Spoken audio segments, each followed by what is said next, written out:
हरे राम राम राम हरे हरे, हरे कृष्णा कृष्णा कृष्णा हरे हरे, हरे राम राम राम हरे हरे।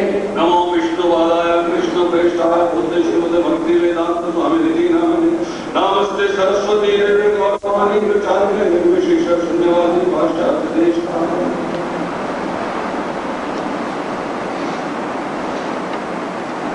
हरे कृष्ण। सत्संग मतलब सत्य का संग, ठीक है। कथन अभी नहीं होता है। सत्य कौन है? एब्सोल्यूट ट्रूथ भगवान, भगवान का संग। आप पति पत्नी साथ साथ बैठे तो फोटो खींच रहे हैं आपकी, तो पति पत्नी से दूर बैठेगी या पास बैठेगी फोटो खिंचवाने के लिए? ऐसे रूल। हम सत्य का संग करने आ रहे हैं और कोशिश करते हैं कि भगवान से दूर बैठा जाए। संगत क्या? बस तो फिर दूर क्यों है? आगे आगे इसकी पीछे वालों के लिए जगह बनाइए, बैठेंगे दूर संग। फोटो खिंचवानी है तो दूर दूर बैठे, यहाँ बैठा पत्नी वहां बैठी, बोले ट्रेन में आ रहा है कि पति पत्नी दोनों की फोटो है तो दूर दूर बैठे। मैं पंढरपुर मंदिर में कितने लोग गए? 2 3। वहां का एक्सपीरियंस क्या है?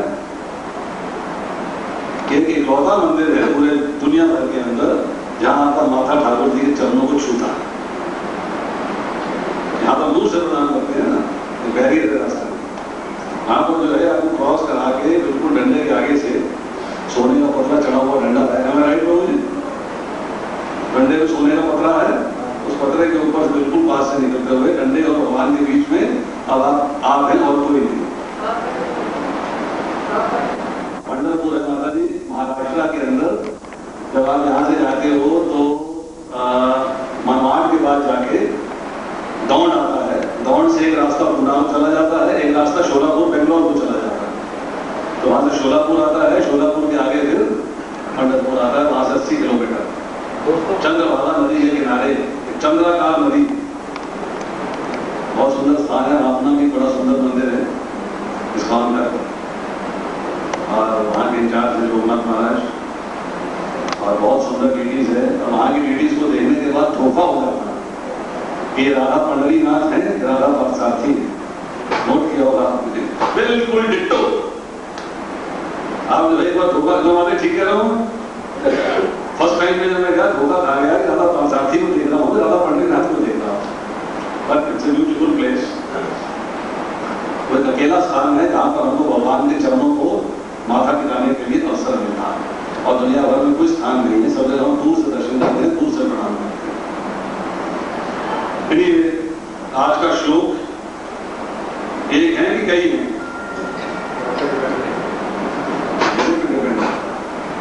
मतलब बॉल जो है मेरे कोर्ट में,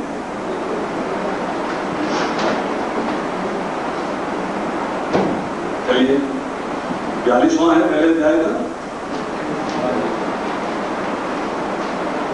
लास्ट टाइम कौन कौन आया था? पिछली बार कौन था? 41 40वां कह रहे हैं, आज 42वां खत्म कर दे। 40 श्लोक कर दे आज। कितने लोग चाहते हैं कि आज अध्याय खत्म हो जाए? बाकी लोगों को हाथ ही नहीं खड़ा किया, तो चाहते ही नहीं कि अध्याय खत्म हो जाए, तो चाहते हैं कि पहले अध्याय में और चले और। चलिए श्रीमद् भगवद गीता अध्याय संख्या 1 श्लोक संख्या 42। मेरे पीछे दोहराएं। भगवद गीता है जी सबके पास? ना हो तो आपस में शेयर कर दें। दोष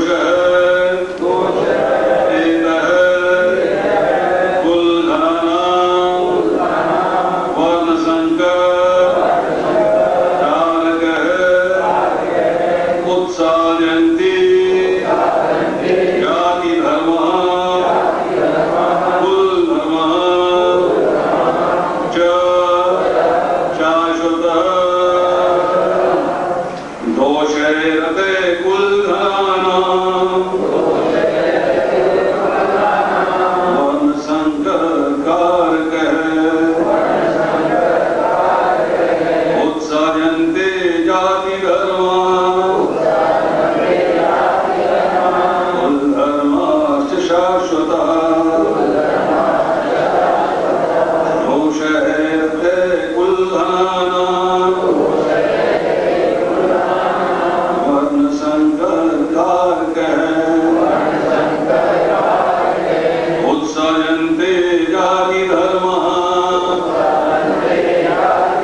शाश्वतः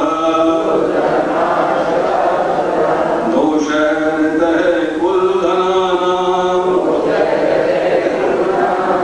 वर्णसंकरकारकः उत्साहन्ते जातिधर्मः कुलधर्माश्च शाश्वतः। इसका अनुवाद पढ़ता हूँ, बेटा सब लोग मेरे पीछे दोहराएं। श्री प्रभुपाद की जो लोग कुल परंपरा को विनष्ट करते हैं और इस तरह अवांछित संतानों को जन्म देते हैं, उनके दुष्कर्मों से समस्त प्रकार की सामुदायिक योजनाएं तथा पारिवारिक कल्याण कार्य विनष्ट हो जाते हैं। तात्पर्य पढ़ता हूँ, छोटा सा तात्पर्य है, ध्यानपूर्वक सुनिएगा। सनातन धर्म या वर्णाश्रम धर्म द्वारा निर्धारित मानव समाज के चारों वर्णों के लिए सामुदायिक योजनाएं तथा पारिवारिक कल्याण कार्य इसलिए नियोजित हैं कि मनुष्य चरम मोक्ष प्राप्त कर सके।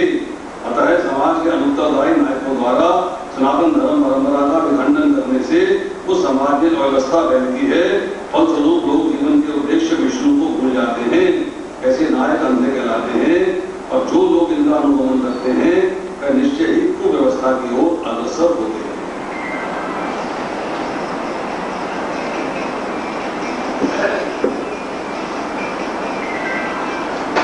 इसमें कुछ शब्द आए हैं।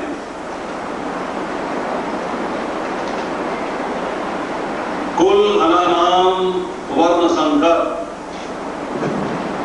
कुल धनानाम का अर्थ दिया हुआ है परिवार नष्ट करने वालों का। कुल, कुल से क्या है और डिटेल में हम जो परिवार की व्याख्या समझते हैं, अपना फैमिली समझते हैं, माई फैमिली, मैं, मेरी पत्नी, मेरा बच्चा, मेरे माता पिता, ये मेरा परिवार। बेसिकली जो कुल है, कुल को आप उसके ऊपर समझिए। कुल क्या, कुल किसे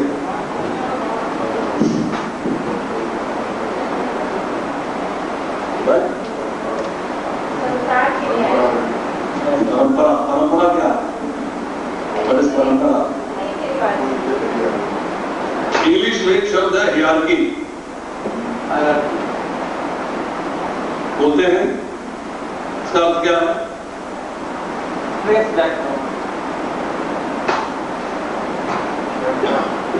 ओरिजिन जहां से हुआ वहां से लेके और आज हमने कहा कि हम चोपड़ा, हमारा परिवार 5 लोग, परंतु हमारा ओरिजिन, उनका ओरिजिन, उनका ओरिजिन एक हमारी परंपरा है। जो इनिशियल जहां से स्टार्ट हुआ है, जहां से हमारी फैमिली आई है, वो संपूर्ण जो है कुल को डिफाइन करेंगे तो हमारा पूर्ण कुल है, जिसमें आगे बहुत सारे डिविजन होते हैं, बहुत सारी ब्रांचेस होते हैं, हमारा कुल। अगर आप देखेंगे कि 2 चोपड़ास, 2 डिफरेंट जगह के रहने वाले हैं, तो दोनों के रीति रिवाज, उनके नियम, उनके सिस्टम्स अलग अलग होंगे। कुछ कॉमन होंगे, कुछ लोकल पोजीशन के हिसाब से आगे हो जाते हैं, चेंज हो जाते हैं। वक्त आगे जब लोग अपनी परंपरा को, अपने जो अपने रीति रिवाज हैं, जो अपने नियम हैं, उनको थोड़ा सा चेंज कर लेते हैं। कुल, जो हमारा कुल, मैं इस कुल को बिलोंग करता हूं। जैसे हम कहते हैं रामचंद्र, किस कुल को बिलोंग करते हैं? रघु कुल। लॉन्ग बैक रघु जो है उनके पिता के पिता के पिता के पिता, मतलब उस कुल को बिलोंग करते हैं। हम कहते हैं कौरव, कौरव किस कुल को बिलोंग करते हैं? कुल वंश को बिलोंग करते हैं। मतलब तरीके से कुल का मतलब है वंश, कि किस वंश से आप आ रहे हैं वो आपका कुल। और हर कुल की एक परंपरा। जब आप कभी मैरिज करते हैं तो आप क्या कहते हैं? नहीं, हमारे यहाँ तो रीति रिवाज है, आपके यहाँ हुआ है, दोनों पंजाब को बिलोंग करते हैं, दोनों यूपी को बिलोंग करते हैं, दोनों बिहार को बिलोंग करते हैं, परंतु अपने अपने कुल के रीति और रिवाज अलग है। चाहे वो नामकरण संस्कार हो, चाहे विवाह संस्कार हो, चाहे मृत्यु के उपरांत जो है संस्कार हो, कोई भी संस्कार हो, उपनयन संस्कार हो, कोई भी संस्कार हो, हमारे सब संस्कार जो है कुल के अनुसार डिफरेंट हो जाते हैं। यहां क्या चर्चा हो रही है कि कुल हनानाम अर्थात कुल को नष्ट कर देते, मतलब जो कुल के रीति रिवाज हैं उनको नष्ट कर दिया। कैसे नष्ट होता है, नष्ट होने का तरीका क्या है, उसका फॉर्मेट क्या है, तो इसकी चर्चा जो है पहले हो चुकी है कि कुल का नाश। अगर आप थोड़ा सा भगवद गीता के पीछे जाइएगा, श्लोक संख्या 37 और 38, हे जनार्दन, यद्यपि लोभ से अभिभूत चित्त वाले ये लोग अपने परिवार को मारने या अपने मित्रों से द्रोह करने में कोई दोष नहीं देखते, किंतु हम लोग जो परिवार को नष्ट करने में अपराध देख सकते हैं, ऐसे पाप कर्मों में क्यों प्रवृत्त हो। यहां जो है लास्ट लाइन के अंदर शब्द आया है कुल क्षय कृतम, मतलब कुल का नाश करने वाले। कौन कुल का नाश कर रहे हैं? कुल का नाश किस प्रकार होगा? देखिए, परंपरा किससे चलती है?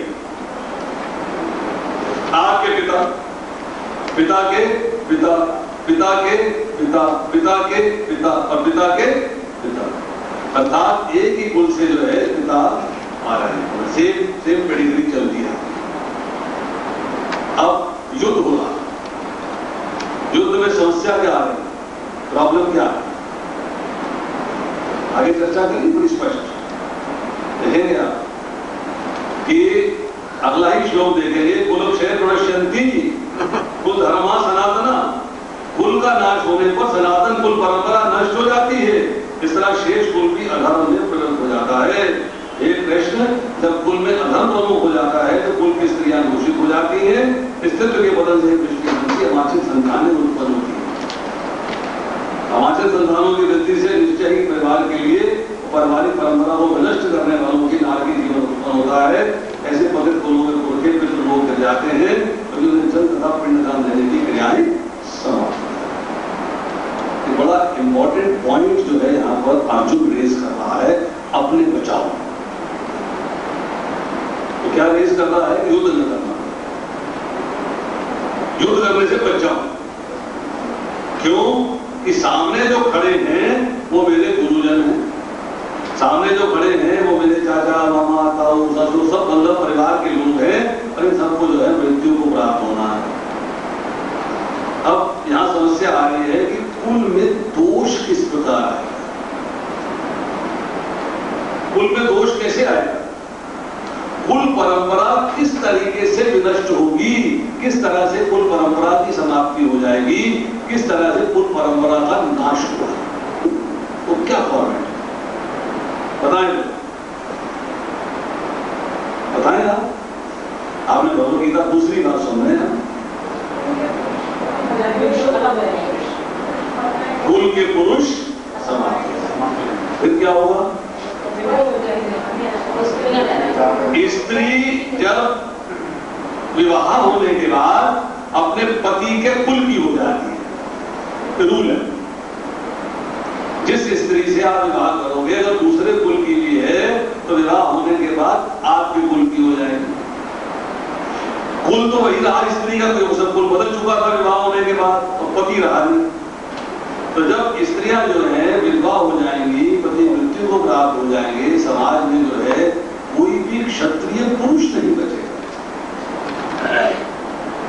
या तो बचेंगे बच्चे या बचेंगे बूढ़े। तो जो यंग लेडीज हैं, जो कि स्त्रियां हैं, अल्टीमेटली क्या होगा? उनका दूसरे वर्ण अर्थात ब्राह्मण, वैश्य या शूद्र से विवाह होगा। अब ब्राह्मणों में पता है कि अपने से नीचे कुल की स्त्री को स्वीकार नहीं करेंगे, परंतु जो नीचे कुल वाले हैं वो ऊपर के कुल वालों की स्त्री को स्वीकार कर लेते हैं।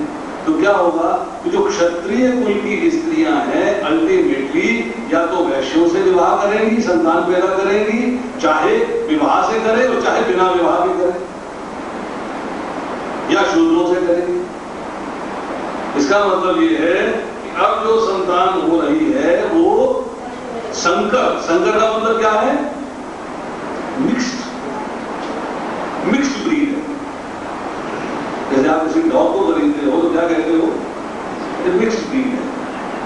आपने जो है एल्सेशियन को लैब्राडोर के साथ मिला दिया कि मिक्स्ड ब्रीड है, संकर है। इसी तरीके से यहां पर जो है समस्या आ रही है कि जो क्षत्रिय वर्ण की स्त्रियां हैं उनके विवाह या तो वैश्य वर्ण वालों के साथ होंगे या वो शूद्र वर्ण वालों के साथ। जब इनके साथ विवाह होगा तो जो संतान पैदा होगी उसको कहा जाता है वर्ण संकर। अब एक टेक्निकल प्रॉब्लम आती है।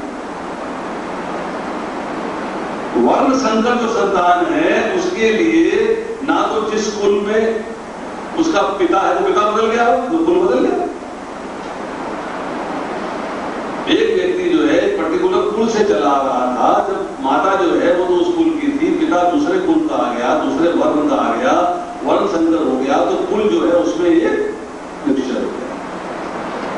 कुल में मिक्सचर होने के बाद प्रॉब्लम क्या आ रही कि ना घर का रहा ना घाट का। इधर के रूल्स रेगुलेशन को फॉलो करूं, उधर के रूल्स रेगुलेशन को फॉलो करूं, क्योंकि वो जो है वर्ण संकर है उसका पालन पोषण भी उसी तरीके से होता है। तो दोनों वर्णों के जो नियम है, कायदे कानून है, जो परंपराएं हैं, उनका निर्वाह नहीं होता। यही बात जो है यहाँ पिछले श्लोक में चर्चा हुई है कि धर्म का नाश हो जाता है, अर्थात ना तो जो पिंड क्रिया किसे कहते हैं? मृत्यु के उपरांत जो है आप पिंड भरते हो, आप जो मृत आत्मा है उसके लिए पिंड भरते हो, उसका क्या मीन? बोलो जी माता जी। जब आप गरुड़ पुराण पढ़ेंगे तो उसमें आपको उल्लेख मिलेगा कि मृत्यु के उपरांत जो है 11 दिन और 11 महीने, महीने का मतलब है हर महीने एक पिंड की भरा जाता है, और 11 दिन का मतलब है हर दिन एक पिंड भरा जाता है। उससे जो है प्रथम दिन, द्वितीय दिन, तृतीय दिन जैसे आप 11 पिंड भरते हो तो जो मृत है, जो जीव है, उसको एक शरीर प्राप्त होता है। वो इनविजिबल है, हमारी तरह जो है नहीं बना हुआ है शरीर, इनविजिबल शरीर है, परंतु वो शरीर की प्राप्ति होती है। उस शरीर की प्राप्ति करके वो जो है जाता है उस शरीर को भोगने के लिए अर्थात पितरों के कुल में, तो पितृलोक में जो है उसकी स्थापना हो जाती है, वहां पे जाके उसको स्थान मिल जाता है। अगर जो है उसके लिए पिंड नहीं भरा जाता है, जल तर्पण जो है उदक कहा गया, उदक क्रिया, उदक का मतलब होता है जल को तर्पण करना, और पिंड का मतलब है श्राद्ध में पिंडदान करना और ब्राह्मण को भोजन करना। इनसे जो है जो जीव को, जब आप गरुड़ पुराण पढ़ेंगे तो फर्स्ट डे में जैसे आंखें मिली, सर मिला, दूसरे दिन में जो है मुला गर्दन मिली, इस तरह करके जो है 11 दिनों के अंदर उसको जो है पूर्ण शरीर की प्राप्ति होती है, और उस शरीर को लेके जो है वो अपने पितृलोक के अंदर जाके स्थान ग्रहण करता है। अब जिसका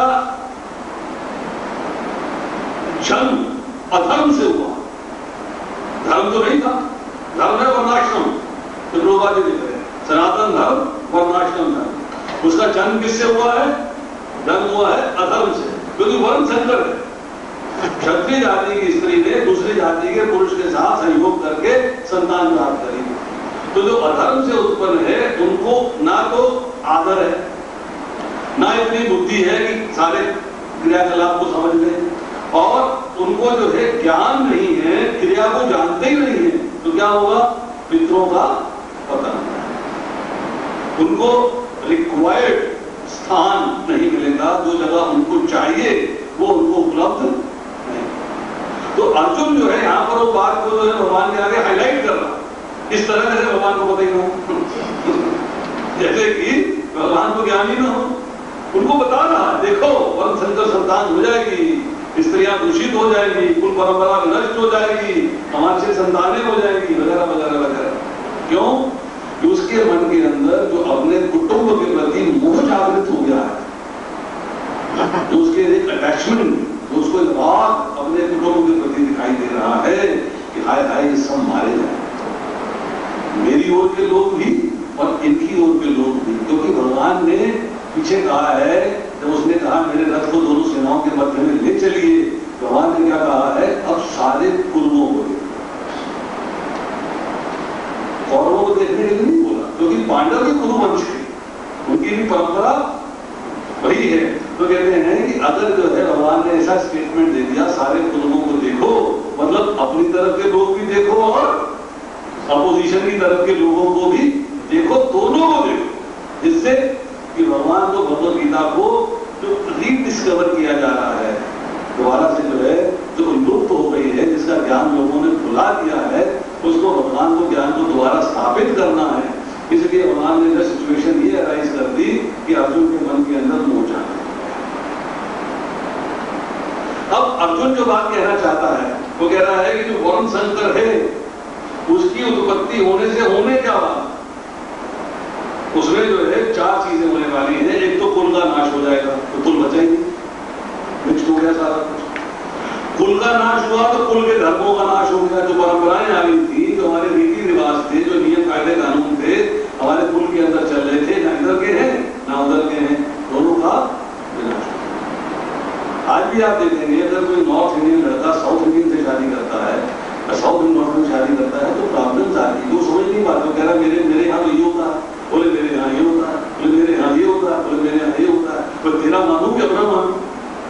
अपना नहीं करता हूं तो मां नाराज होती है, तेरा नहीं करता हूं तो सास नाराज होती है। दोनों तरफ की प्रॉब्लम है। ये जो ये कुल परंपरा जो चली आ रही है, इसलिए हमारे शास्त्रों में ऐसा वर्णन किया गया था कि वर्णाश्रम व्यवस्था के अनुसार व्यक्ति को जो है विवाह करना चाहिए। पहले कहते थे किस खानदान से, किस परिवार से, किस कुल से, बहुत तो मिलता है कि नहीं मिलता, दो तरह का मतलब बहुत सारी चीजों का मिलान किया जाता था। आज तो मिलान नहीं, एनकरेज किया जाता है कि आप जो है इंटरकास्ट मैरिज करिए, और आप वो भी प्रेफरेबली जो है आप जो आदिवासी हैं, शेड्यूल कास्ट हैं, शेड्यूल ट्राइब हैं या ओबीसी हैं, उनका आपस में मिलान हो, तो कुल धर्म की समस्या जो है वहां पैदा पुत्रों को जल देने वाला कोई नहीं। जब जल नहीं मिलेगा, पितरों का विनाश हो जाएगा, न इस धर्म का पालन हो रहा है, उस धर्म का पालन हो रहा है, तो क्या होगा, पाप कर्म में वृद्धि होगी, पाप बढ़ेगा। जब पाप बढ़ेंगे तो क्या होगा कि जो कुल की स्त्रियां हैं, जो उन्हें पति उपलब्ध नहीं है, तो क्या है, व्याभिचार में आ जाएंगी, दूसरे लोगों से संतान उत्पन्न करेंगे। तो मैं पहले बता चुका। इन सभी बातों को देखते हुए तो चर्चा आती है कि जाति धर्म क्या है और कुल धर्म क्या है। जाति धर्म किसे कहते हैं और कुल धर्म किसे कहते हैं। आप किस जाति को बिलोंग करते हैं, कॉमन क्वेश्चन दिया है। अब अपनी कास्ट बताओ, फिर पूछेंगे अच्छा ब्राह्मण हो कि क्षत्रिय हो, पूछते हैं ना लोग, वैश्य हो, अच्छा ठीक है। मतलब आप जो है जाति के द्वारा जो है ज्ञान करते हो उस वर्णाश्रम धर्म का, जिसकी चर्चा वेदों और शास्त्रों में हुई, कि आप वर्णाश्रम धर्म में किस वर्ण को बिलोंग करते हैं, उसके अनुसार फिर आपकी कौन सी जाति। और कुल धर्म का मतलब क्या है, यहां प्रभुपाद जी कह रहे हैं सनातन धर्म, जो आपके कुल के अंदर शुरू से रूल्स रेगुलेशंस, नियम कायदे कानून चले आ रहे हैं, जो वंश के अंदर परंपरा चली आ रही है, वो आपका कुल धर्म।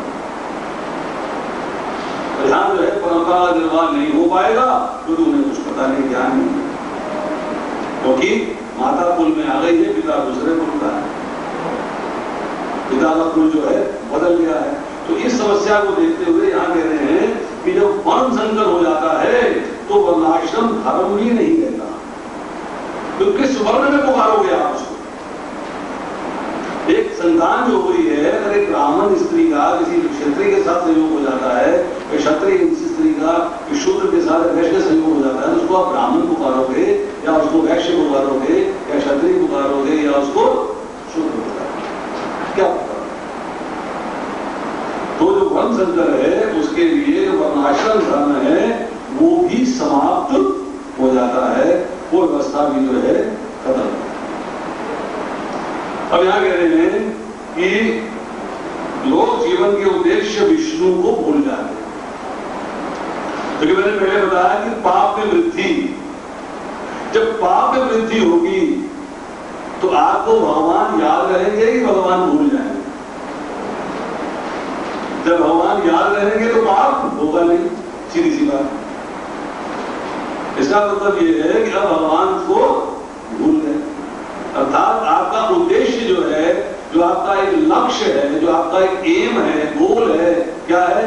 भगवान का प्रेम प्राप्त करना, विष्णु की आराधना करना, कृष्ण की सेवा करना, वो आपके अब गायब है, अब वो आपके लिए अवेलेबल नहीं।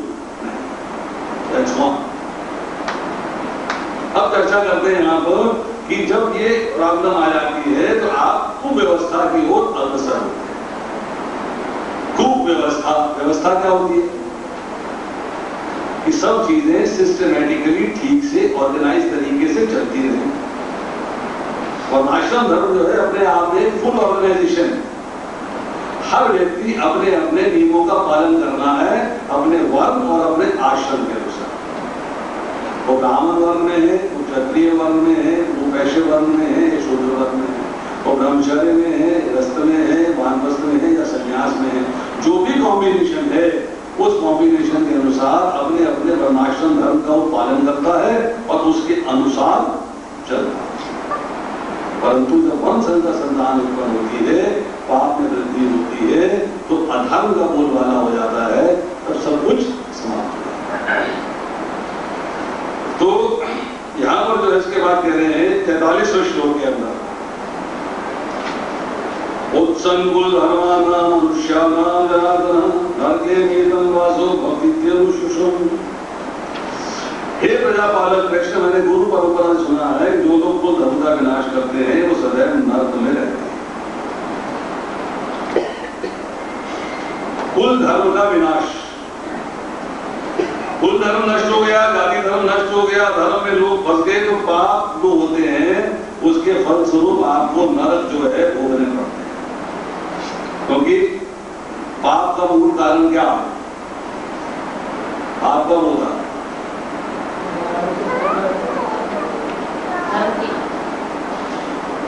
पाप कब होगा? सिचुएशन क्या होती है? बहुत दिन से भगवदगीता सुन रहे हो, होना चाहिए। पाप में वृद्धि होती है जब आपकी कामनाएं असीम हो जाती है। सिंपल डिजायर्स, अनलिमिटेड तृष्णा, जो कभी भी फुलफिल न होने वाली आपकी कामनाएं हो जाएंगी। अर्थात इंद्र तृप्ति के लिए आप पागल रहोगे, मतलब आप उसको कंट्रोल नहीं कर पा रहे हो। उन डिजायर्स को जब आप जो है अपने अंदर बसने देते हो, उनसे बाहर नहीं निकलना चाहते हो, तब क्या होगा? तब आपसे ये बात जब दूसरे अध्याय का 71वां श्लोक करेंगे, व्याय कामान ये सर्वान को मान चलती किसका है? निर्मम निरंकार से शांति मति गच्छति। कि शांति किसको प्राप्त होती है? जिसने इंद्र वृत्ति की समस्त कामनाओं का त्याग कर दिया है और जिसने अहंकार और ममता दोनों को छोड़ दिया, वही पुरुष सच्ची शांति पाता है। यहां पर जो है चर्चा हो रही है कि अर्जुन तो इंद्र वृत्ति नहीं चाहता, परंतु पाप भी नहीं करना चाहता, इसलिए भगवान से कह रहा है कि पाप हो जाएगा, पाप हो जाएगा। चिंता कर रहा है, टेंशन में, विषाद में है, पर विषाद में भी उसने अपने आप को भगवान से जोड़ा हुआ है। इसलिए इस अध्याय को जो है अर्जुन विषाद योग भी है। योग का मतलब है अपने आप को भगवान से जोड़ना। और यहाँ क्या है? विषाद के अंदर, दुख के अंदर, टेंशन के अंदर भी जो है उसने अपने आप को जो है भगवान से जोड़ना। अब यहाँ जो है कहा जा रहा है अगले श्लोक के अंदर कि हे प्रजापालक कृष्ण, मैंने गुरु परंपरा सुना है जो लोग कुल धर्म का विनाश करते हैं वे सदैव नरक में वास करते हैं। अथॉरिटी कौन है? अथॉरिटी सुना, किससे सुना? पड़ोस पड़ोस से? किससे सुना? गुरु परंपरा से। किससे सुना?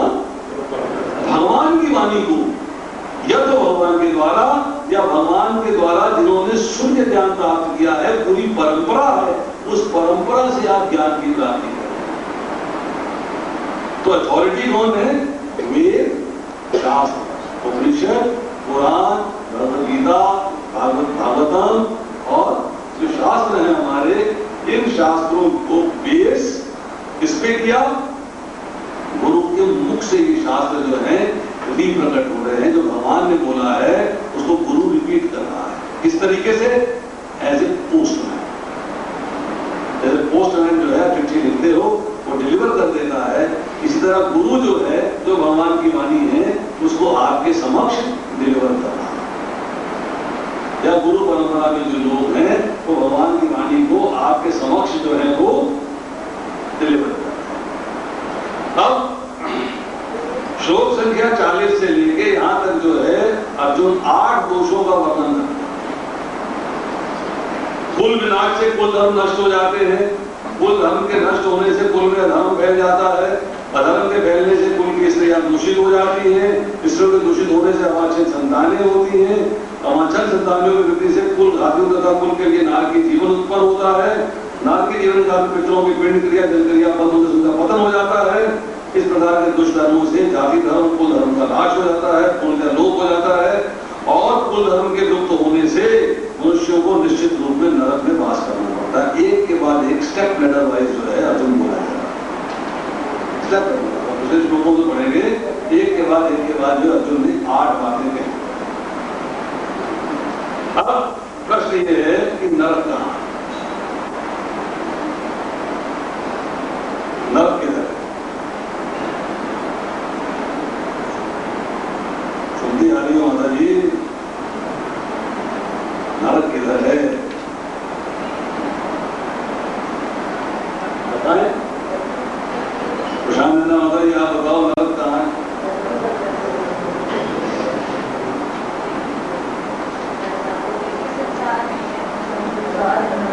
इसी संसार में दिखाए। हमारा घर स्वर्ग है, सामने कूड़ेदान नरक है। हमारा घर साफ सुथरा, फर्स्ट क्लास एसी लगा हुआ, टीवी लगा हुआ, वॉल टीवी, एलसीडी स्क्रीन वाला, फर्स्ट क्लास घड़ी, फर्स्ट क्लास गाड़ी, हमारा घर तो है स्वर्ग, और सामने कूड़ेदान है नरक। नरक की स्थिति क्या है? नरक किस जगह में है?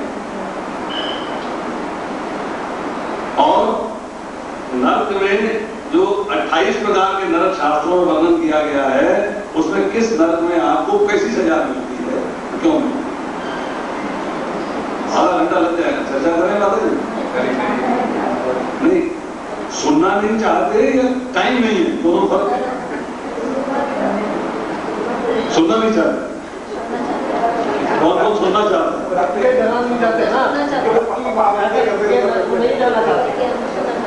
सच का सामना सुनना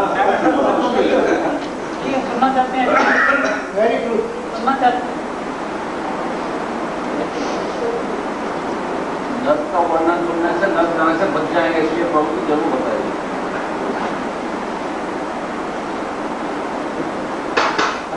14 भुवनों में जो हमारे 14 भुवन हैं, उसके अंदर पाताल लोक के निकट जो है नरक है। सेपरेट लोक नरक है पाताल लोक के पास। अब उस नरक के अंदर जो है भगवत भागवतम के 5वें स्कंद के 26वें अध्याय में जो है 28 नरकों का वर्णन है।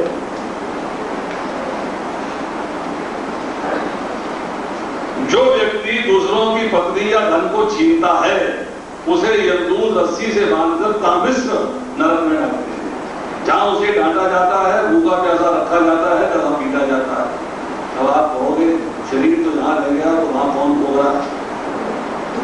बड़ा इंपॉर्टेंट क्वेश्चन है। यहाँ तो भूख आए, जला आए, जमीन में गाड़ा आए, कब्र बना दी, तो वहां पर जो है कौन हमारे शरीर को जला रहा है, कौन भूखा रख रहा है, कौन डांट रहा है, कौन डपट रहा है, तामिश्र नरक में जाके क्या होता है? उसका उत्तर ये है, जैसे मैंने अभी बताया कि हमारा जो सोल है इनविजिबल है, परंतु पितरों के लोक में जाके उसे पितरों के लायक एक जो है शरीर प्राप्त होता है। इसी तरीके से जब व्यक्ति को नरक की यातना दी जाती है, उसको एक नरक के लिए यातना शरीर प्राप्त होता है। उस यातना शरीर के अंदर उसको जो है सारे कष्टों को भोगना है। नंबर 2, जो व्यक्ति दूसरों को धोखा देकर उनकी स्त्रियों को भोगता है, वह अंधतामिष्ट नरक में इतनी अधिक यातना दी जाती है कि उसकी आंखों के सामने अंधकार के अतिरिक्त और कुछ भी दिखाई नहीं देता। नंबर 3, जो व्यक्ति अपने शरीर, पत्नी और पुत्रों के पालन में लगा रहकर अन्य प्राणियों को कष्ट पहुंचाता है, उसे गौरव नरक में डाला जाता है, जहां सबसे भी अधिक क्रूर रुरु नाम के प्राणी उसे काटते हैं। गौरव नरक बड़ा कॉमन शब्द है, तुम्हें गौरव नरक प्राप्त होता है। ठीक है जी। नंबर 4, जो व्यक्ति अपने परिवार वालों को भी पीड़ा पहुंचाकर केवल अपने शरीर का पालन करता है, उसे महागौरव नरक में डाला जाता है, जहां पर रुरु से भी अत्यधिक भयानक महारुरु नाम के प्राणी उसके मांस को नोच नोच कर खाते हैं। मतलब अपने परिवार के लोग हैं, उनको भी कष्ट नहीं देना। कोई प्राणी है, कोई भगवान के प्रिय है, कोई भगवान के अंश है, उनको भी तकलीफ नहीं देनी। परिवार में झगड़ा नहीं करना, लड़ाई नहीं करना, किसी दूसरे प्राणी को कष्ट नहीं देना। जो व्यक्ति अपने स्वार्थ की पूर्ति के लिए निर्दोष जीवित पशु तथा पक्षियों को भूलता है, उसे यमदूत कुंभी बाग नरक में ले जाते हैं तथा उसे उबलते हुए तेल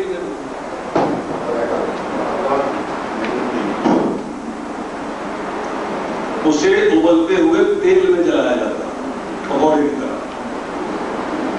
कितने लोग तैयार हैं? तो वहां का टेम्परेचर बड़ा हाई होता है, यहाँ की तरह गैस नहीं होती, वहां का टेम्परेचर बहुत हाई होता है।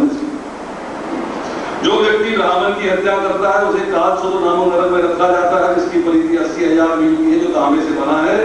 इसकी सतह ऊपर से सूर्य के द्वारा, नीचे से अग्नि द्वारा गर्म होती है।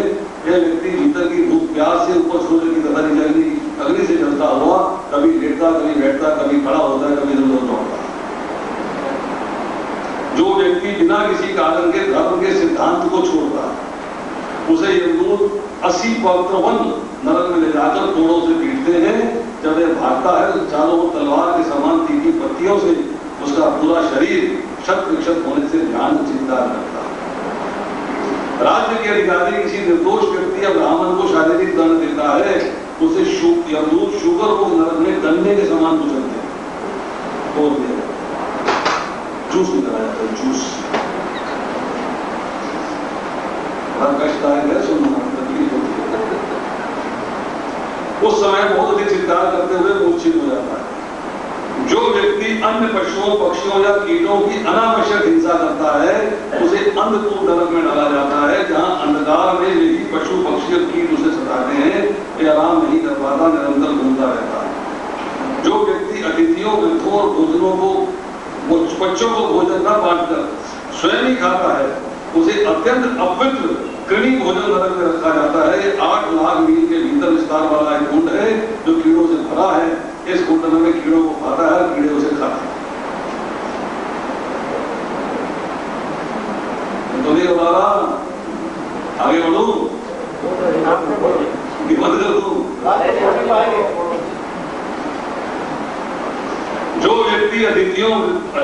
जो व्यक्ति दूसरों का सोना या रत्न छीन लेता है, उसे सतंश नरक में ले जाकर संगसी तथा लोहे के गर्म पिंडों से उसकी खाल उतारी जाती है, उसके शरीर के टुकड़े किए जाते हैं। विवाह के अतिरिक्त जो पुरुष पर स्त्री या स्त्री पर पुरुष से व्यभिचार करती है, उसे तप्त सूर्य नरक में ले जाकर यमदूत उसे कोड़ों से पीटते हैं। उसी स्त्री या पुरुष की लोहे की तपी हुई मूर्ति का आलिंगन करने के लिए विवश होते हैं। जो व्यक्ति पशुओं के साथ व्यभिचार करता है, उसे वज्रकंठ शाल्मली नरक में ब्रज के समान कठोर कांटों वाले सेमल के वृक्ष में लटकाकर यमदूत नीचे की ओर खींचते हैं, जिससे कांटों के द्वारा उसका पूर्ण शरीर छिन्न भिन्न हो जाता है। 14, शासन का जो अधिकारी सच्चे धर्म में बाधा डालता है, उसे यमदूत वैतरणी नामक नरक की नदी में फेंक देते हैं, जहां पर जल के जंतु उसे खाते हैं। उसके चारों ओर मल मूत्र पीप रक्त कोष नख खट्टी मसा मज्जा मांस और चर्बी भरी रहते हैं। यादें हो गए चले? जो व्यक्ति सदा वैश्यावृत्ति में लगा रहता है उसे यमदूत वियोग नामक नरक के समुद्र में गिरा देते हैं। जो मल पीप श्लेष्मा दाग तथा अन्य वस्तुओं से भरा रहता है उसे समुद्र में इन्हीं वस्तुओं को खाना पड़ता है। एक बात हमेशा याद रखिएगा, जब किसी की मृत्यु होती है तो शास्त्र ये कहता है कि आपको रोना नहीं चाहिए। स्कंद पुराण पढ़ेंगे, वैशाख खंड में वहां भी चर्चा आती है। तो वहां पे उसका कारण क्या है? कारण यह है कि जो भी आप आंसू बहाते हैं या जो आंसू जब आपके नाक में जाते हैं तो नाक से थोड़ा सा नाक बहना शुरू हो जाता है। कभी आप देखिए जब ज्यादा रोए ना तो नाक बहना शुरू हो जाता है, उसको श्लेष्मा बोलते हैं। तो ये आंसू और ये श्लेष्मा जो आपके रोने से आ रही है वो उन आत्माओं को पीनी पड़ती है। उस आत्मा को कंपल्सरीली पीनी पड़ती है, वो वहां उपस्थित है और आप उसी के लिए रो रहे हैं तो उसको पीनी पड़ती है, उसको कष्ट होता है। इसलिए शास्त्र कहता है कि आपको किसी भी वजह से रोना नहीं चाहिए। एक बड़ी स्पष्ट बात है।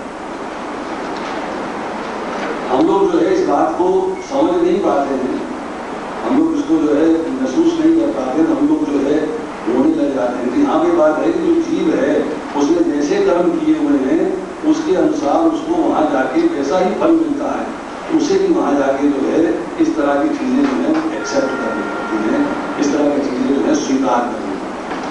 तो हमें जो है इस बात का थोड़ा ध्यान रखना चाहिए कि ये बात मैं आपको बता रहा हूँ। पंचतंत्र में मित्रभेद नामक चैप्टर है, उसमें भी है श्लेष्मा श्रूमांधव मुक्तम प्रेतो भूतते यतो वशः तस्मात् व्यापराक्ष शक्तितः। कि मृतात्मा को अपने बंधु बांधवों द्वारा व्यक्त काफी आंसुओं को विवश होकर पीना पड़ता है, इसे धोना नहीं चाहिए। प्रत्युत अपनी शक्ति के अनुसार मृतात्मा की और दैनिक क्रिया करनी चाहिए। देखिए जब यहाँ पे ये हो रहा है तो नरक में जाके क्या क्या होगा सोचिएगा। तो अपने कर्मों के अनुसार जब वहां जा रहा है तो वहां मल भी है, पीप भी है, श्लेष्मा भी है, लाल भी, सब वस्तुएं।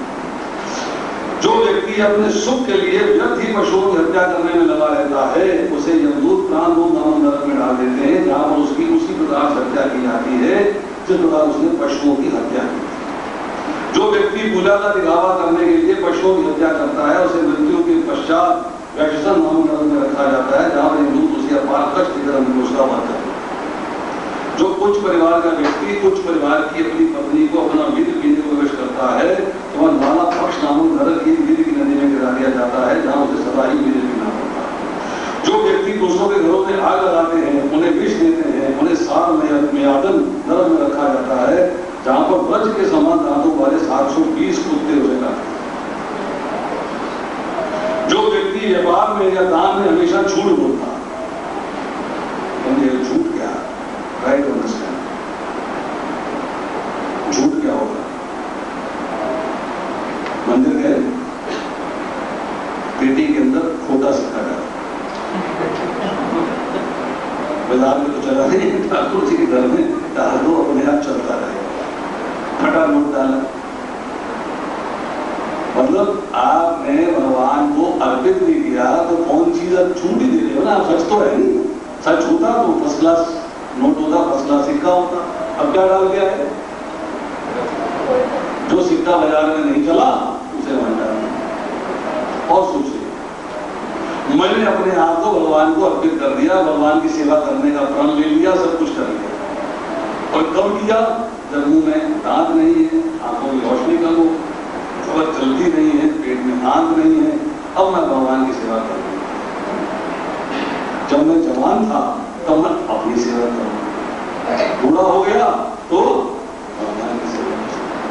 ये भी झूठ है, ये भी सत्य नहीं। सत्य क्या है कि मैं भगवान का अंश हूं और अंश होने के नाते मुझे भगवान की सेवा 5 साल की आयु से होश आई है तब से करनी आरंभ।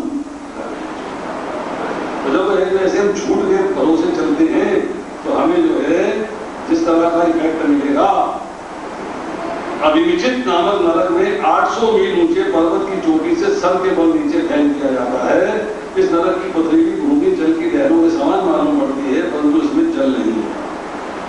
जो उच्च परिवार का व्यक्ति मद्यपान करता है उसे अपान नामक नरक में जाना पड़ता है, जहां यमदूत उसकी छाती पर चढ़कर मुख में तब पिघला।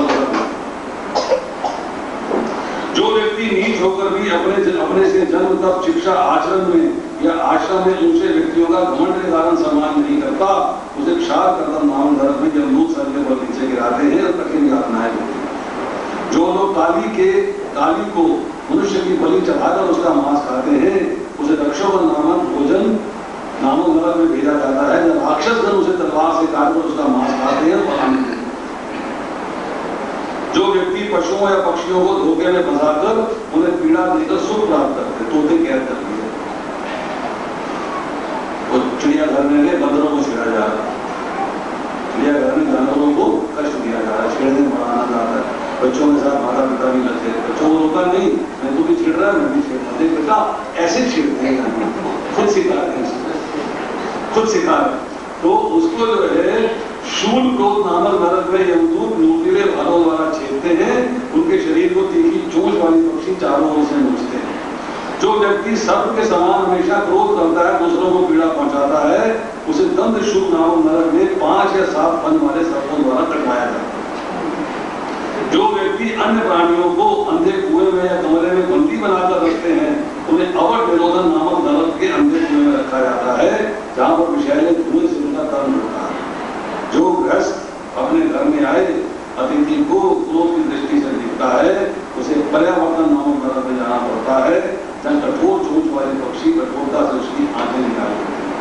और जो धनी व्यक्ति घमंड के कारण दूसरों के साथ दुष्ट व्यवहार करता है, उसे सूची नामक नरक में रखा जाता है, जहां यमदूत उसके समूह शरीर को धागे से सीलते हैं।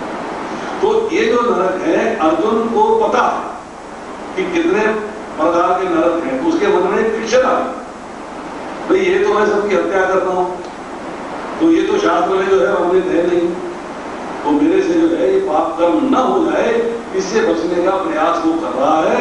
और भगवान को जो है एक के बाद एक दूसरा बहाना जो है बताता जा रहा है। यहां वो ये कह रहा है कि जो कुल धर्म का विनाश करते हैं, वो सदैव नरक में वास करते हैं। अब इसके बाद कहता है, ओह इतने आश्चर्य की बात है कि हम सब जघन्य पाप कर्म करने के लिए उद्यत हो रहे हैं। राज्य सुख भोगने की इच्छा से प्रेरित होकर हम अपने संबंधियों को मारने पर तुले हैं। देखिए, एक कार्य आपसे अनजाने में हो जाए तो आप जो है अगर सॉरी कह दोगे ना, तो सामने वाला भी ठीक है भाई, बाई चांस हो गया है, अनजाने में हो गया है, कोई बात नहीं। अब जानबूझ के गलत कार्य करो, फिर बोलो सॉरी, तो क्या कहेगा वो? आपको माफ कर देगा? अब जानबूझ के करो, आप जानते हो कि आप क्या करने वाले हैं।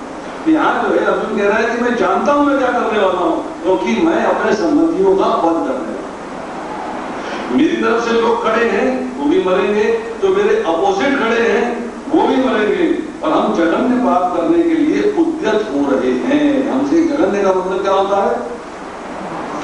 जघन्य किसे कहते हैं? मतलब पाप कर्मों की हाईएस्ट लिमिट, मतलब उनसे ऊंचा जो है कोई कार्य नहीं है। यहां पर यही बात हो रही है, महत् पापम, मतलब जो पाप कर्म है वो इतना महान है। अब वो इसके दौरान क्या कहना चाह रहा है कि जो मेरे सामने लोग हैं, दुर्योधन, वो दुष्ट है, अधर्मी है, वो कुछ जानता नहीं धर्म क्या है, वो मानता नहीं धर्म क्या है, वो तो पाप करता है। तो मैं तो धर्म जानता हूं, वो नहीं जानता, वो कर रहा है, उसको ज्ञान नहीं है, वो अज्ञानी है, वो पाप कर रहा है, उसको नहीं पता वो पाप कर रहा है, उसको मानता नहीं है, धर्म को मानता नहीं है, धर्म को जानता नहीं है।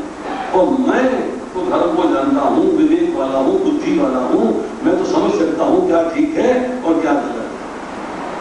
तो मेरे से ये पाप कर्म क्यों हो? मैं ये पाप कर्म जो है नहीं करना चाहता, मैं पाप जानता हूं, पुण्य जानता हूं, धर्म जानता हूं, धर्म जानता हूं, तो मैं ये पाप कर्म क्यों करूं? Why should I do it? Arjun जो है एक तरीके से भगवान को अपने तरीके से जो है एक्सप्लेनेशन दे रहा है कि किसी तरीके से मैं बच जाऊं, निकल जाऊंगा। इसके बाद कहते हैं, यदि शस्त्रधारी धृतराष्ट्र के पुत्र मुझ निहत्थे तथा रणभूमि में प्रतिशोक प्रतिरोध न करने वालों को मारे तो मेरे लिए ये श्रेयस्कर होगा। अब देखिए श्रेयस्कर का क्या है, श्रेयस्कर किसे कहते हैं? युद्ध करने का डिसीजन किसका था समझिएगा।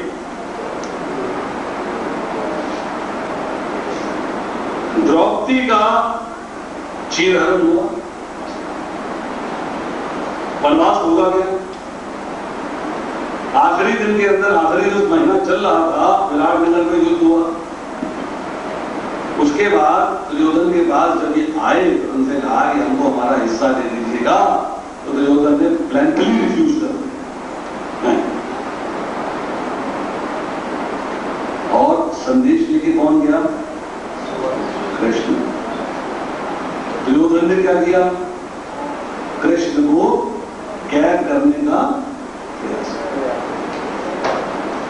जब ये दो घटनाएं हो गई, एक कृष्ण को कैद करने का प्रयास और दूसरा द्रौपदी का चीरहरण। चीरहरण भी कब? जब द्रौपदी जो है वो रजस्वला थी। रजस्वला किस पीरियड में? पीरियड में एक वस्त्र पहना जाता है, एक वस्त्र। रजस्वला विवाहिता स्त्री का चीरहरण हुआ। अब कुंती कहती है कि जिस कार्य के लिए क्षत्राणी पुत्र को जन्म देती है, उस कार्य को पूरा करने का समय आ गया है, अब युद्ध होगा। महाभारत पढ़िए। तो महारानी कुंती ने, अर्थात इनकी माता ने जो है युद्ध करने के लिए हामी कर दी और युद्ध करने का आदेश दे दिया। यहां शेरस्कर की बात है, बहुत इंपॉर्टेंट बात। द्रौपदी का विवाह हुआ, किसने जीता द्रौपदी? अर्जुन। जो मछली, पता है आपको कि क्या सिस्टम था उसमें? क्या सिस्टम था? मछली को आग फेंकना।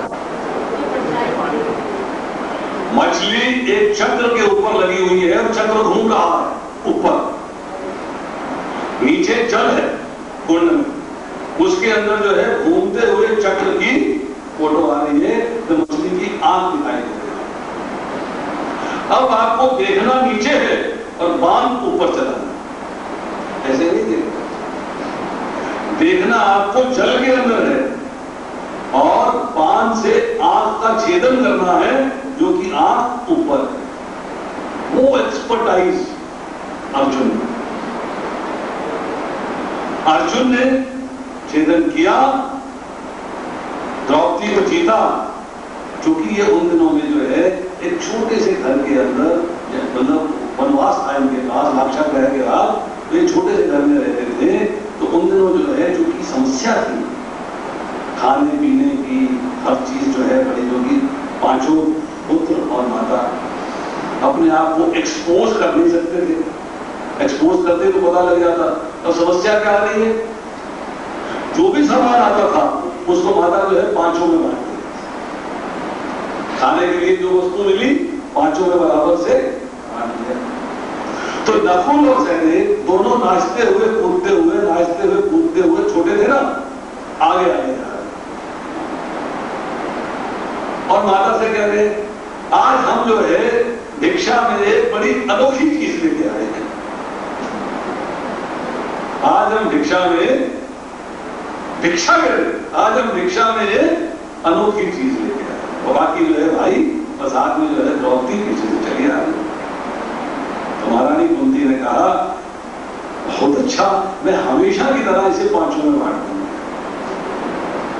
आई will distribute to all five. तो वो द्रौपदी जिसका पांचों में बंटवारा हुआ माता के आदेश पे, कुंती महारानी के आदेश पे द्रौपदी के लिए रूल्स रेगुलेशन बन गए कि एक साल एक के पास रहेगी, दूसरे साल दूसरे के पास रहेगी, तीसरे साल तीसरे के पास रहेगी। और जब वो किसी के साथ होगी तो कोई भी भाई जो है उस ग्रह में प्रवेश नहीं करेगा। अगर करेगा तो उसे 12 साल के लिए वनवास भोगना पड़ेगा। अब जिस माता के आदेश पर उन्होंने द्रौपदी को 5 भागों में स्वीकार कर लिया, वही माता जब आदेश दे रही है तो अर्जुन जानता है कि युधिष्ठिर मां के आदेश की अवमानना नहीं करेंगे, युद्ध लड़ेंगे, युद्ध लड़ेंगे। वो भीम जिसने कीचक का वध करते हुए और सरेंद्री द्रौपदी ने ये उससे प्रण लिया कि मैं बाल तब बांधूंगी जब वो हुआ था उनका, उन्होंने जो है चीरहरण हुआ था, तब उसने कहा था कि बाल खुले रहेंगे, बाल तब बांधोगी जब दुशासन के रक्त से इसको सींचो। वो भीम जिसने कि द्रौपदी के लिए कीचक का वध कर दिया, एक क्षण नहीं लगाया, वो भीम क्या माता के आदेश का पालन नहीं करेगा द्रौपदी की रक्षा करने के लिए?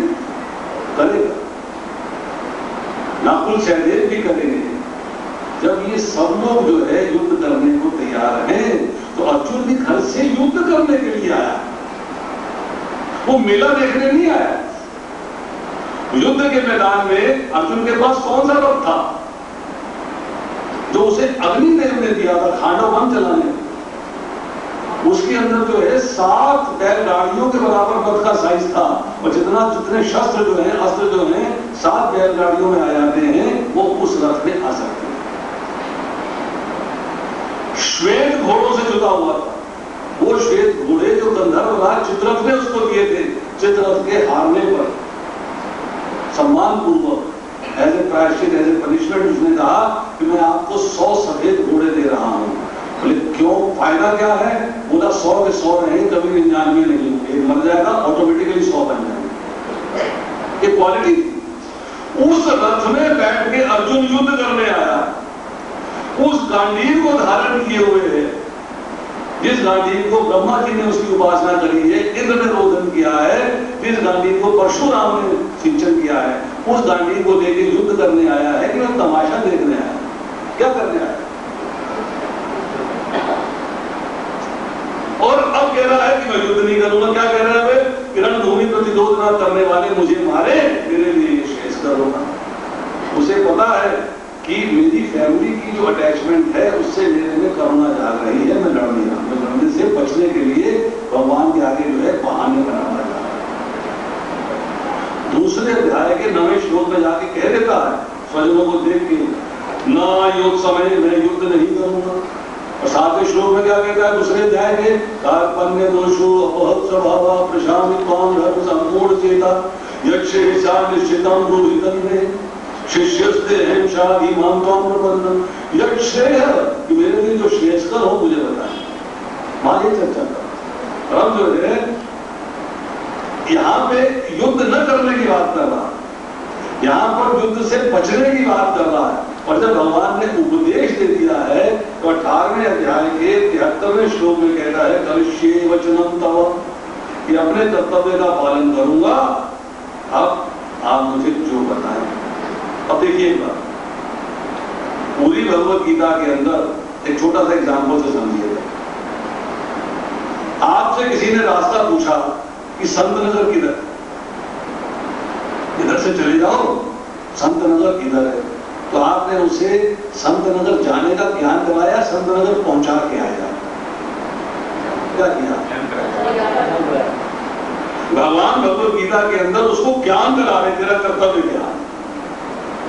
धर्म क्षेत्र धर्म नीतिमती ममा, आखिरी श्लोक है, मेरा धर्म क्या है, जीव का धर्म क्या है, अर्थात मेरा धर्म क्या है, ज्ञान करा रहे, नॉलेज दे रहे। तो यहां पर जो है भगवान अर्जुन को जो है उसके कर्तव्य का ज्ञान करा रहे हैं, उसे कर्तव्य पालन करने के लिए मजबूर नहीं कर रहे। भगवान ने क्या कहा, व्यक्ति शीर्षी तथा गुरु 18वें अध्याय के 63वें श्लोक में, मैंने तुझे ज्ञान दिया है, अब तेरी जैसी इच्छा हो वैसा। और आखिरी श्लोक में कहते हैं, संजय ने कहा युद्ध भूमि में इस प्रकार कहकर अर्जुन ने अपना धनुष बाण एक ओर रख दिया और शोक संतप्त चित्त से रथ के आसन पर बैठे। जिस गांडीव को लेके लड़ने के लिए आया है उस गांडीव को साइड में, क्यों? कौटुंबिक मोह जागृत हो गया, मोह की महिमा है। जब पुत्र मोह हो जाता है तो आपको सब कार्य उसके सामने झूठे। मेरा बेटा सच्चा, बाकी सब झूठा। यहां क्या हो रहा है? मेरे संबंधी उनका मोह जागृत है, मेरे नातेदार हैं, मेरे रिश्तेदार हैं, मेरे संबंधी हैं। अर्थात यहां वो कह रहा है कुटुंबियों का नाश करने के बाद मुझे परलोक में नरकों की प्राप्ति होगी। और कारण इसका जो है भगवान फिर आगे बताएंगे उसको कि क्या तेरे लिए उचित है, नरक मिलेगा या स्वर्ग मिलेगा। जब हम दूसरा अध्याय करेंगे 31 से लेके 38वें श्लोक के अंदर भगवान इन सब प्रश्नों का उत्तर देंगे। रथ को दोनों रचनाओं में ले आए थे, तब भगवान ने कहा था पूर्वों को देखो। सरल कारण क्या था कि वो अर्जुन के मन के अंदर जो मोह जागृत करना चाहते थे वो मोह उन्होंने जागृत कर दिया। तो जागृत होने के बाद अब जो कि दूसरा अध्याय चलेगा इसमें भगवान जो है भगवत गीता का उपदेश आरंभ करेंगे। हम भी कई बार इस परिवार में फंस गए, मोह में फंस के गलत डिसीजन ले, गलत रास्ते चल पड़ते हैं। परंतु अगर हम भगवान की वाणी को समझेंगे कि भगवान ने अर्जुन की टेंशन कैसे दूर करी, क्या फॉर्मेट दिया भगवान ने अर्जुन की टेंशन दूर करने का। फॉर्मेट क्या था? अशोच्यानाम शोचस्तम प्रज्ञावादाश शोचंती पंडिता। अर्थात भगवान ने जो है भगवत गीता का ज्ञान देना आरंभ किया। और जैसे जैसे भगवान ज्ञान देते गए वैसे वैसे जो है अर्जुन के मन के बुद्धि के कपाट जो दरवाजे बंद थे वो हौले हौले खुलते गए। वो प्रश्न करता गया, भगवान उत्तर देते गए। अंत में उसने क्या कहा कि अब मेरी स्मृति मुझे वापस प्राप्त हो गई है और मेरा मोह नष्ट हो गया है। अब जैसा आप कहोगे मैं वैसा करूंगा। तो पहला चैप्टर जो है बहुत इंपॉर्टेंट है, it's a base of Bhagavad Gita. आमतौर पर लोग पहला चैप्टर पढ़ते नहीं है, सीधा दूसरे चैप्टर में पढ़ना है। बट जिसने पहले चैप्टर को ध्यान से पढ़ा, देखिए एक भक्त के लक्षण मिल रहे हैं इसके। भक्त के क्या लक्षण मिल रहे हैं कि जिसने चीर हरण किया है, आता ही जिसने उसका धन छीन लिया, उनको जहर दे दिया, उनको भी अर्जुन जो है क्षमा करने को दिया। अर्जुन अर्थ होता है निर्मल मन वाला, इसका हृदय बड़ा निर्मल है, इसमें मल नहीं है, गंदगी नहीं है। अर्जुन जो है वो उसको भी क्षमा करने को तैयार है जिसने उन्हें कष्ट दिया है, जिसने उन्हें तकलीफें दी है, जिसने आत्ताई की जो 6 लक्षण जो पीछे श्लोक में चर्चा हुई है इनके पास थे, परंतु अर्जुन ने इतना कष्ट सहने के बाद भी उनको क्षमा करने के लिए ऐप रेडी, बिल्कुल तैयार है। हरे कृष्णा। हाँ ये कष्ट है, 2 हाथ खड़े किया आपने ऊपर। 28 नर्क में से एक तो नर्क को सब कैसे में आते हैं क्या